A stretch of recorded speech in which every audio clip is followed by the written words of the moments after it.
수 없는 상황이 되어서 여기저기 돌아다니다가 성남소학교에서 계속 예배를 드린 중에 있습니다. 그런데 예배 드릴 수 있는 공간이 있으니 감사하죠. 우리는 지금 매우 어려운 시기를 지나고 있죠. 코로나 집회 제한을 받아서 예배도 드리기가 어렵고 사업도 제한이 되어서 이대로 가면은 몇 달 안 돼서 우리나라 경제가 무너지겠다 그런 말들을 합니다. 이런 세계적인 위기라고 하시죠. 백신이 나온다고 하지만 그것이 어떻게 언제 공급이 되어가지고 안심하고 살지 할 수가 없죠. 또 변형이 어떤 게 나올 수도 있고 참 너무 이 코로나 사태가 우리에게 엄청난 사건이에요. 이런 일이 일어나시구나. 우리보다 더한 일도 일어나시구나. 그것을 우리 경고하는 사인이라고 생각합니다. 어떻게 이런 위기를 당할 때 그것을 극복할 수 있을까 하는 것에 대해서 오늘 같이 은혜를 나누려고 합니다. 오늘 본문은 여러분이 아시는 대로 예수님이 제자들과 함께 갈릴리 바다를 건너가는 장면이죠. 갈릴리 동편으로 가셔서 안식도 하시고 새로운 일을 하기 위해 제자들과 함께 배를 타고 건너가게 됩니다. 그런데 가시는 도중에 배를 타고 가는 도중에 예수님은 주무시고 계신데 풍랑이 일어나죠.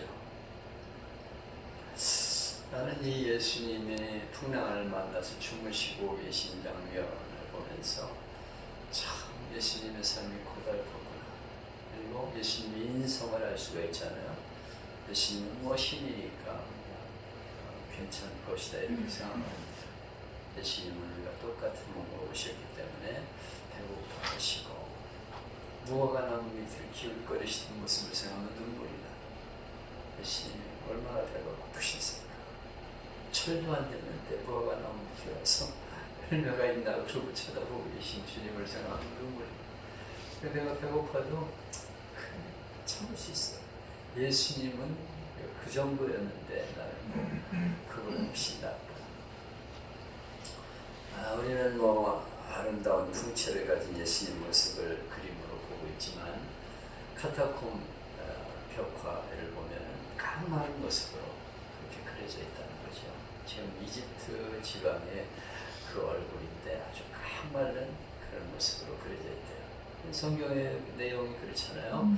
예수님은 마른 땅에 나온 순 같아서 모양도 없고 볼품도 없다. 형편없는 모습으로 그렇게 오셨음을 보게 됩니다. 그건 우리는 미남이죠. 너무 또 잘 먹어가지고 피곤해지고 예수님은 깡마른 모습으로 그렇게 오셔서 고생을 하셨어요. 근데 여기저기 다니며 금식하시고 철야기도 하시고 새벽기도 하시고 사람들하고 같이 사역하시다 보니까 너무 지치셨을 것이다. 그래서 배에서 꼭 주무시는데 풍랑이 와도 주무시는 거예요. 여기 보면 배에 물이 차가지고 제자들이 죽을 정도가 되었는데도 예수님이 주무셔. 그걸 보면 얼마나 예수님의 사역이 고달팠는가를 알 수 있죠. 육신은 할 수 없는 거지. 피곤하니까 그냥 풍랑이 물결이 여러분 풍랑 배 타고 다니셨는지 모르겠는데 저는 울릉도에서 6개월 동안 배를 타면서 죽을 뻔을 3번 했어요. 왜 정말 풍랑이 무섭구나 하는 걸 경험을 했습니다. 옆에 배가 안 보인다니까요. 쫙 들어갔다 나왔다 그러면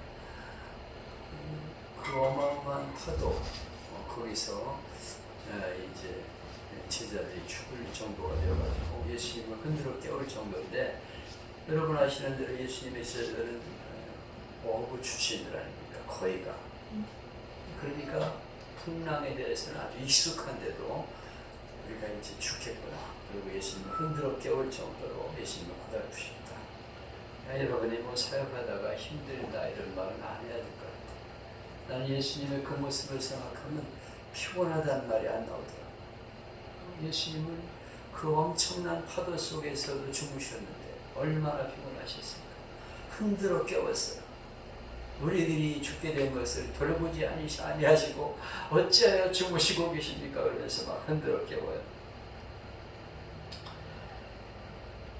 거베제린 제자들이 우리가 죽게 되었는데 왜 돌보지 않고 잠만 자십니까? 이렇게 외치지요. 요즘도 좀 힘든데 주님이 주무시는 거야. 왜 이렇게 날 돌보지 않으시는 거야. 내가 이렇게 죽을 지경이 됐는데 왜 하나님은 가만히 계셔. 이렇게 얘기하고 있는데 제자들의 상황이 꼭 그런 상황이죠. 그때 예수님이 일어나셔서 말씀하십니다. 너희가 어찌하여 무서워하느냐? 어찌하여 믿음이 없느냐? 무서워하는 이유는 믿음이 없느냐? 너희가 어찌하여 무서워하느냐? 어찌하여 믿음이 없느냐? 예수님의 말씀이셨습니다. 성지순례를 해보면 갈릴리는 사방이 산으로 둘러싸여 있죠. 그 앞에 높은 헐몬산이 보입니다. 이 산은 해발 2760m인데 우리 백두산이 2750m니까 백두산 높이하고 같은 거예요. 아주 높은 산인데 항상 눈이 덮여 있어요. 우리나라 백두산에는 나중에 좀 이렇게 녹더라고.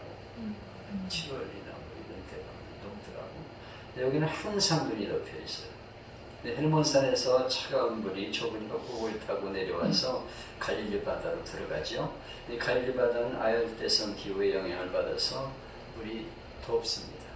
근데 찬물이 헬몬산에서 내려오면서 아열대성의 더운 갈릴리 물과 부딪히면 예기치 않은 풍랑이 인다는 거예요. 저는 이 갈릴리 바다야말로 우리 인생의 상징일 수 있다 생각합니다. 우리도 어느 날 풍랑이 갑작스럽게 찾아오게 돼요. 개인적으로, 가정적으로, 건강 문제, 직장 사업, 국가나 세계의 어려운 풍랑이 갑자기 닥치는 거예요.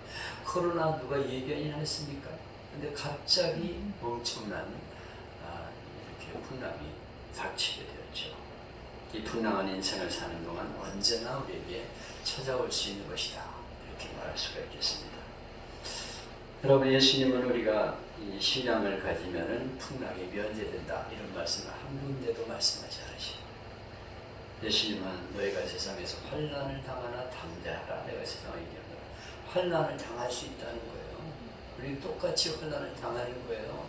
예수 믿는 사람은 뭐 풍랑도 없고 아무 문제도 없고 순조롭냐? 나는 그거는 아니라고 생각해요. 성경에 그렇게 말씀하고 있지 않습니다. 똑같은 환난을 당합니다. 풍랑을 만납니다. 예수 믿는 사람은 다 비켜갑니까? 교회 다니는 사람들은 코로나가 피해가나요? 아니잖아요. 교회에서도 막 확진자가 나오고 사회에서 뭐 일부러 공격이 더하긴 하지만 피해갈 수가 없는 것이죠. 모든 인생의 환난이 우리에게 똑같이 닥친다는 것을 알 수가 있죠.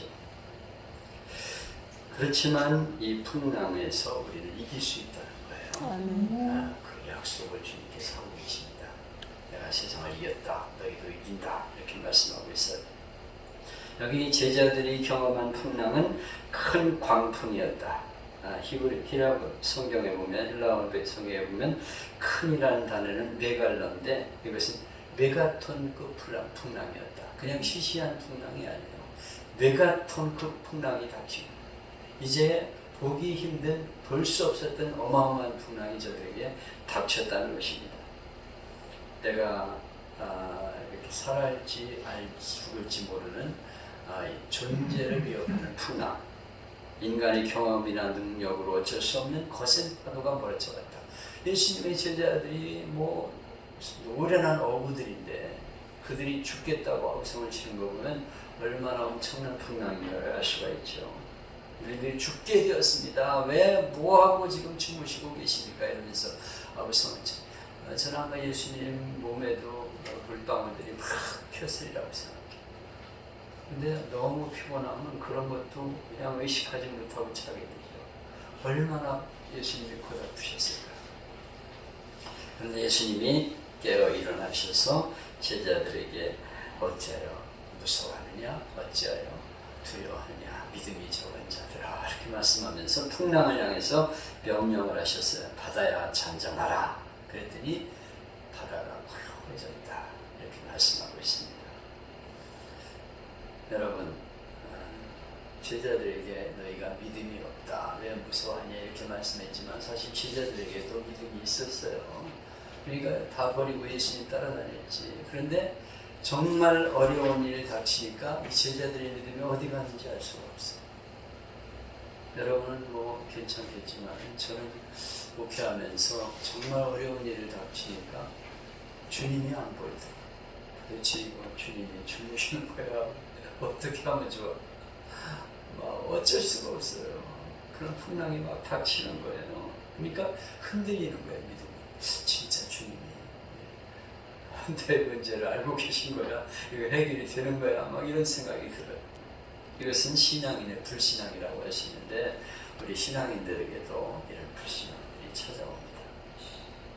믿음의 사람들도 어느 순간 인생의 큰 사건 앞에서 믿음이 없는 사람처럼 흔들릴 수 있다는 것을 보여주고 있는 것이죠. 자, 그런데 어떻게 이 상황을 우리가 극복할 수 있을까? 어떻게 믿음을 가지고 극복할 수 있을까? 환경을 보면 안 된다는 거예요. 파도를 바라보면 안 된다는 거예요. 그 엄청난 물결, 나를 향해 덮쳐오는 파도를 쳐다보면 안 된다는 거예요. 그때 누구를 바라보냐면 배 안에 계신 주님, 아멘. 나와 함께 하시는 주님을 바라볼 때 우리가 믿음을 가질 수 있다는 거예요. 아멘. 두려움을 이길 수 있다는 것입니다. 아멘. 무서움을 극복할 수 있다는 거예요. 주님이 함께 계셨거든요. 거기 함께 배를 타고 계셨잖아요. 지금 주님이 우리가 살아가는 삶의 현장에 함께 하신다는 것을 약속하고 있잖아요. 아멘. 우리가 우리가 살아가는 현장에 주님이 안 계십니까? 분명히 계신다고 우리는 믿고 있잖아요. 그리고 우리는 느끼고 있잖아요. 그런데도 자꾸 파도를 바라보고 현상을 바라보다가 우리가 무서워하고 두려워하게 된다는 것이죠. 저는 예수님이 본문이 시작되는데 보면 저물 때 제자들에게 이르시되 우리가 저편으로 건너가자 이렇게 말씀하셨어요. 건너가자고 하신 분이 누구예요? 예수님이시죠.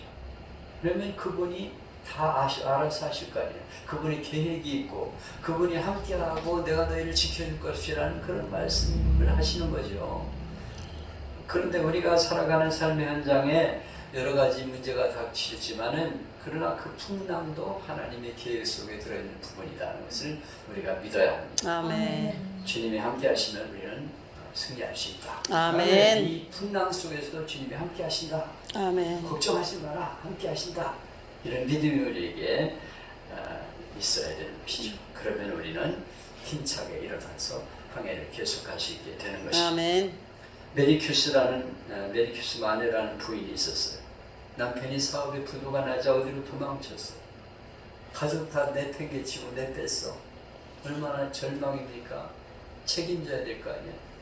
근데 그 황수관 박사도 얘기하더구만 그 전에 항해할 적에 폭탄이 팍 터졌는데 아버지는 저동바닥으로 가서 엎드리고 그런데 엄마가 애들을 감싸고서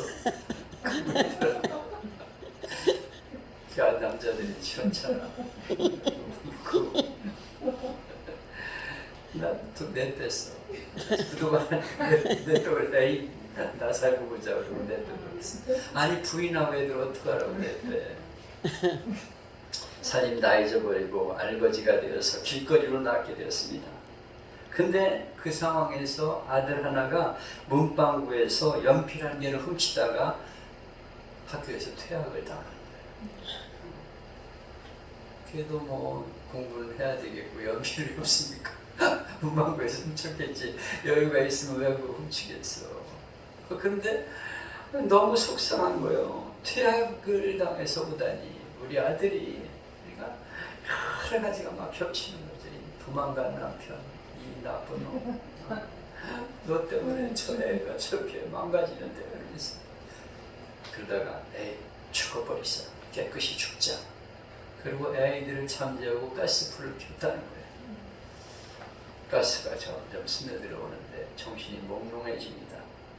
그런데 그때 이웃집에서 찬송 소리가 들어왔어요. 내 모든 시험 무거운 짐을 주 예수 앞에 아뢰이며 근심에 쌓인 날 돌아보사 내 근심 모두 맡으시고 아멘. 그 찬송을 듣는데 눈물이 확 쏟아지는 거예요. 정신이 번쩍 납니다. 내가 죽을 생각하면서 왜 기도를 하지 못했나? 하나님을 믿으면서도 죽을 생각을 하고 있으니 이게 될 말이냐 이거죠. 하나님이 깨우쳐 주신 거죠. 찬송을 통해서. 그냥 아이들을 밖으로 밀어내고서 가스를 잠갔습니다. 그리고 방 한가운데 무릎을 꿇고 기도합니다. 막 눈물이 쏟아지는 거예요. 근데 용기가 생기는 거예요. 그래, 해보자. 내가 왜 죽어? 하나님 계신데. 그래가지고 아이들과 함께 시골에 내려가서 빈집 하나를 빌려가지고 새 삶을 시작합니다. 어려웠지만 나가서 일을 하면서 아이들을 돌봐요. 훗날 이 아이들이 다 멋지게 성공하게 되었어요. 그때 자서전 근심이여 안녕이라는 책을 쓰는데 그 책 결론에서 이렇게 말합니다. 죽을 수 있는 용기를 가진 자들이요 하나님 앞에 기도할 수 있는 용기로 바꿔보십시오. 아멘. 100번의 탄식보다 한 번의 기도가 당신에게 기적을 가져다 줍니다. 100번의 절망보다 한 번의 믿음이 당신의 운명을 바꿔줄 것입니다. 여러분, 우리가 인생을 당할 때, 살아갈 때 이런 위기가 찾아옵니다. 광풍이 다가와요. 어쩔 수 없는 상황이 다가옵니다. 그러나 두려워하지 마세요. 그것을 통해서 주님께 더 가까이 나가는 기회가 될 수 있기를 바랍니다. 아멘. 주님 우리 사정을 모르고 그냥 주무시기만 하고 죽으라고 내버려두는 분이 아니십니다. 우리의 절박한 사정에 눈을 감고 니들 마음대로 해라. 난 도망친다. 애들 버리고 도망가는 그런 아버지 같은 분이 아니시죠. 폭풍우 치는 그 현장에 함께 계신 주님. 아멘. 광풍은 하나님의 계획 안에 들어있는 과정이에요. 난 그걸 흔들으면서 하나님이 믿음을 주시기 위한 계획이었다고 생각합니다. 광풍을 통해서 예수님에 대해서 더 알기를 원하고 예수님이 어떤 분인가에 대해서 알기를 원하시는 거예요. 여기 보면 사람들이 다 놀라잖아요. 이야, 도대체 저분이 어떤 분인데 바람과 바다가 순종하는가. 어쩌면 우리가 당하는 광풍은 하나님의 그 엄청난 능력을 경험하는 기회가 될 수가 있습니다. 아멘. 폭풍을 통해서 우리 교만은 무너집니다. 내가 잘해서 된 것 같아. 근데 폭풍이 닥치면 형편없어. 우리가 다 잘해가지고 교회가 아까 기도 속에도 우리 사모님 기도 속에 나오는데 내가 잘해가지고 교회 부흥되는 줄 알고 한국교회 성장한 줄 알았어. 그러나 이놈들 정신상태가 틀려먹었어. 그래서 기도 다 끊어졌잖아요. 옛날 우리 초창기에 목회할 적에 청계산 기도원에 골짜기마다 수많은 사람이 와서 엎드려서 찬양하고 기도했어요. 그때 저 산골짜기 바위 벼랑에 올라가가지고 기도한 사람들이 많았어요. 주님, 나 해결 안 되면 죽습니다. 그래서 그 추운 겨울에 거적 둘러쓰고 눈 맞아가며 기도했어요. 근데 지금 그런 사람이 있냐고. 기도는 텅텅 비었어요. 너무 교만했어요. 우리 하나님 앞에 우리 교만함을 회개해야 됩니다. 아멘. 우리가 너무 그동안 교만했습니다. 우리 힘으로 잘 된 줄 알고 여기까지 살아왔는데 아버지 용서해 주세요. 기도를 회복하게 해주세요. 아멘. 믿음을 회복하게 해주세요. 아멘. 우리의 신앙을 되찾게 해주세요. 아멘. 그때 멀리까지 새벽 기도 나갔잖아요. 우리 옥산에 우리 할머님 할아버님 덕천교회 나갈 때 산을 넘고 그 들판을 지나면서 새벽 기도 나갔어요. 한 번도 빠짐없이. 그리고 그때 막 집회한다 그러면은 10리 20리를 걸어다니면서 집회를 참석했어. 배고픈 것도 없어. 가가지고 그냥 쫙 그리고 뭐 예배 시간 길다. 하루 종일 교회 가서 살았어. 말씀 배우고 열심히 기도하고 찬송하고 은혜를 삼하면서 아멘 그랬는데 지금은요 예배 시간이 지금 설교를 40분 했시오. 우리 목사님은 지금 때가 어느 때인데 지금 40분이나 이러고 앉아있어. 그 시경을 쳐다보고 있다가 예배 시간 끝나자마자 튀고 예배 시간도 되기 전에 내빼. 이게 우리 한국교회 현실입니다. 우리는 그런 교만했던 모습을 회개하는 기회가 돼요. 지금 기가 죽어가지고 새벽 기도도 안 드리고 교회에 안 나와 잘 됐다고 생각하면 큰일입니다. 회개하면서 더 하나님 앞에 엎드려야 돼. 새벽 기도 하나 가고 하나님 앞에 나가서 엎드릴 수밖에 없는 상황이 되었음을 우리가 알아야 됩니다. 아멘. 광풍을 통해서 우리는 우리를 살릴 수 있는 분이 바로 주님이시다 하는 것을 깨닫게 되는 것입니다. 아멘. 아멘. 어떤 소설가가 여객선을 타고 여행을 가고 있었어요. 근데 갑자기 풍랑이 막 일어나기 시작합니다. 무서운 바람이 막 몰아치면서 파도가 막 칩니다. 그래서 너무 겁이 나가지고 객실에 있을 수가 없어서 갑판 위로 뛰어 올라갔어요. 이거 만일 배가 풍랑에 뒤집히면 바닷속에 그 갑 속에 들어가 있으면요 그냥 뒤집히면 가는 거잖아요. 그러니까 여차하면 뛰어내리기도 하려고 갑판으로 올라간 거예요. 근데 갑판 위에서 어떤 아이 하나가 막 깡충깡충 뛰면서 막 재미있게 놀고 있는 거예요. 그래서 손목을 꼭 잡고 물어봤습니다. 얘야, 넌 저 풍랑이 무섭지 않니?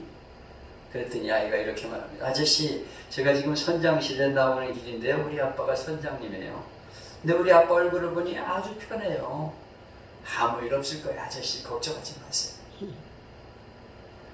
이게 하나님 아버지를 믿는 성도들의 삶이죠. 아멘. 아멘. 걱정하지 마. 하나님 함께 하신다. 세상이 막 요동치고 막 큰일 났다고 그럴 때 걱정하지 마. 주님이 함께 하시고 반드시 승리하게 될 거야.